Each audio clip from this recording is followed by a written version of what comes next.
to thank everybody for coming out here tonight. This is a crazy turnout.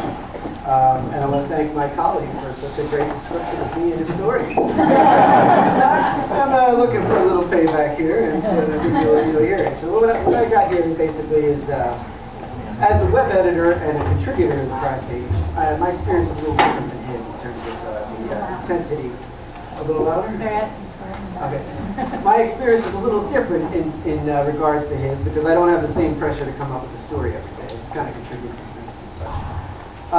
And then when we were invited to do this, I was like, well, what am I going to do? What am I going to write about? There's only so much blogs I could read or whatever. And so I figured I'd kind of emphasize my experience in the job, my experience living in San Francisco, and the crimes that I have seen firsthand and tipped Mike off the cover. And also to kind of implement a little bit of a detective story in here. So if you will, this is called The Hack Who Hit Me. It was 4 p.m. I squinted looking down the street. Beyond the police tape, cops were on the sidewalk wearing rubber gloves and hospital blue slippers on their feet. They were going in and out of the Victorian near the Mint. I was just getting off work. I'm the web editor for the San Francisco Examiner. I also covered the crime beat with my reporter colleague, Mickey. I called Mickey, who was still in the newsroom, and told him what I was seeing.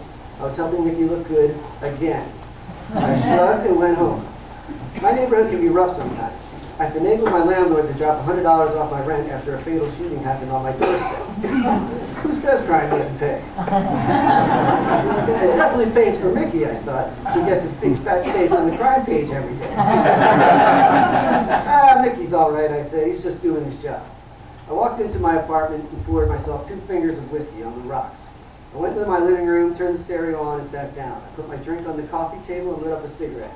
Next to the ashtray was a copy of The Big Sleep by Raymond Chandler. Now there's a real crime writer, I thought. Crime writer, I said. The phone rang. I turned the stereo down. It was Jane. Nagle, she yelled. Jane, what's up? Her cousin again. Jane's cousin Stuart is a bit of a degenerate drunk. He hangs out in dingy joints in the Tenderloin, drinking Jane's money away and starting fights. What happened this time, I asked. Stuart's been beaten up on 2 separate occasions by the same psycho, she said. Jane, what's new about this? He's always starting fights. No, he isn't, she said. He's been a lot better lately. He's on his meds. He didn't even fight back. He just took it, both times. He lost 2 teeth. How do you know it's the same guy who did it, I said. Stuart's told me at least that much, she said. And the guy has taken Stuart's cash each time.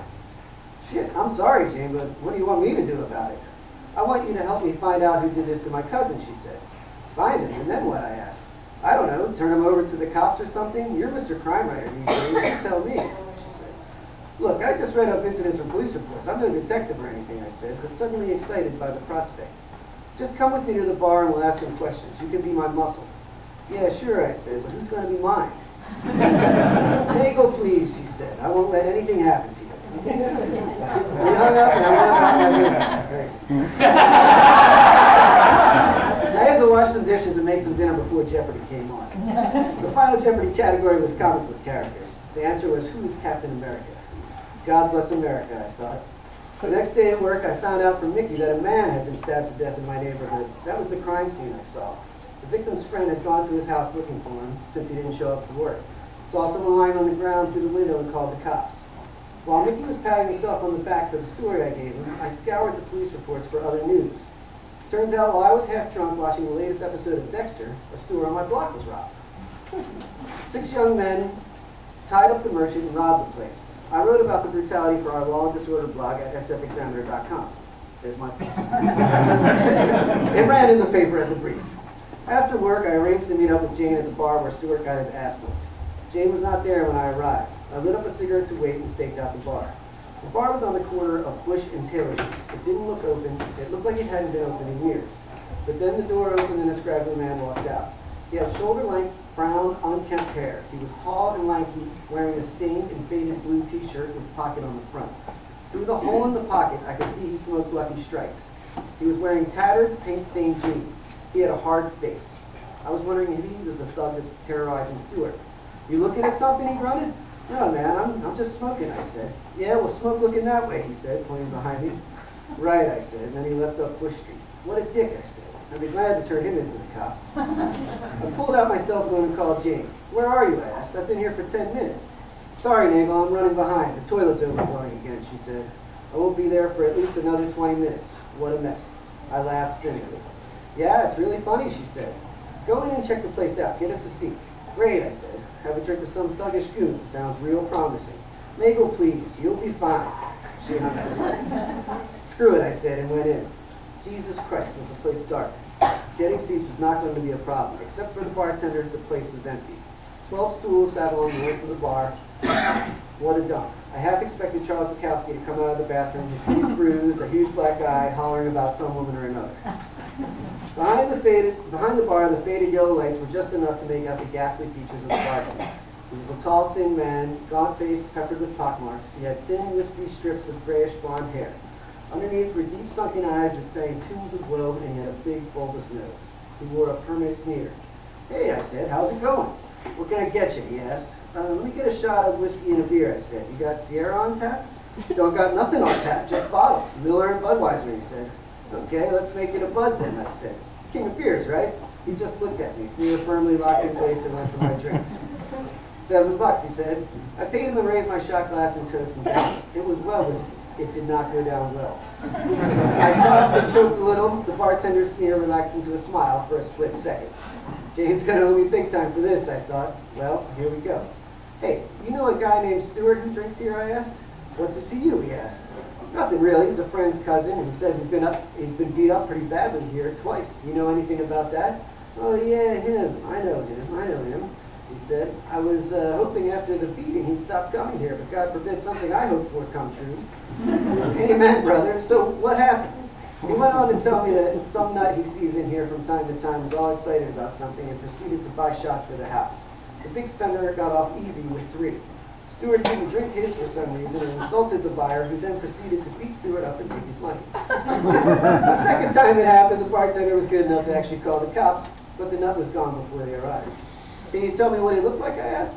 He looked like anybody. White guy, black hair, he said. You don't remember what he was so excited about?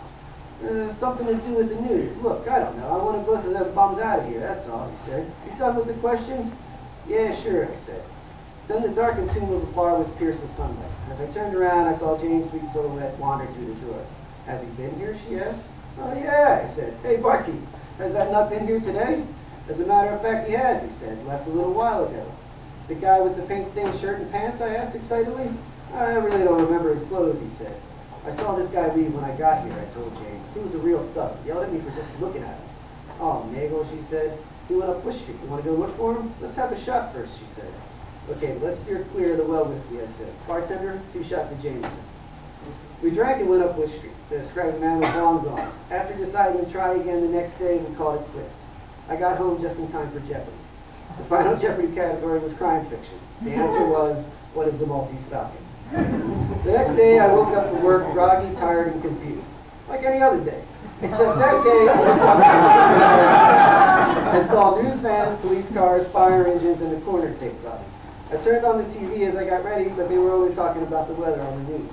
I shrugged, finished my breakfast, and headed out. I talked to a cop on the corner. He told me a car was set on fire and that they'd be taking questions from the media in an hour.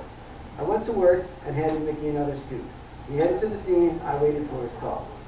There was a woman's body in the car that was set ablaze. It wouldn't be until later in the day, when a suspect was arrested, that we'd find out the woman had already been dead when the car was set on fire.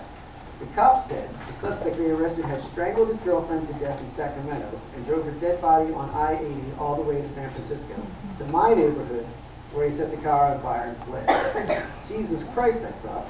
I wonder how much rent I could get knocked off for this one. Mickey was thrilled to write the gruesome copy. Copy like that just flowed from his fingers to the page. Another thrilling edition of Law and Disorder, eh, Mickey? I said. You ain't kidding, he said. I'm going to celebrate. I guess you could thank me for that scoop, huh? I said. Of course, thanks, he said. I can't believe that shit was happening right outside your place. Unbelievable, I said. Anyway, you should come with me, he said. You've got as much reason to celebrate as me. I'd love to, but I'm meeting up with a friend who needs some special help. Oh, yeah? He said. What's that about? Oh, man, I said. You are going to love it. But I want to see how it pans out first. Could be something that ends up on the crime page. Really, he said. Interesting. Could be not, I said. I'll keep you updated. Okay, man. Until tomorrow, then. Until tomorrow, I said. I headed out to Market Street to grab a cab to that dump of a bar to meet up with Jane. This time, Stewart was there, too. Hey, guys, I said, any news? Nagle, Jane said. Nope, Stuart said. Ain't seen the bastard yet. I ordered myself a drink and sat down next to Jane. We sat on the corner of the bar. Stuart sat on the other side of the corner, facing us and the door behind us. I turned around as the bar briefly filled with sunlight. A dark figure entered. Slowly, I recognized him. Mickey, I said, so this is where you go to celebrate? Hey, surprise, surprise, he said. Him, Stuart said, that's him. Jane and I looked at each other and said, what? Jesus Christ, Mickey said, not this guy again. Bartender, buy that man a shot. The bartender said as he looked at Jane and me, not sure what to do. Mickey, I said, what the fuck? What, he said. That's Jane's cousin, for Christ's sake, I said. Who's Jane, he said. The end.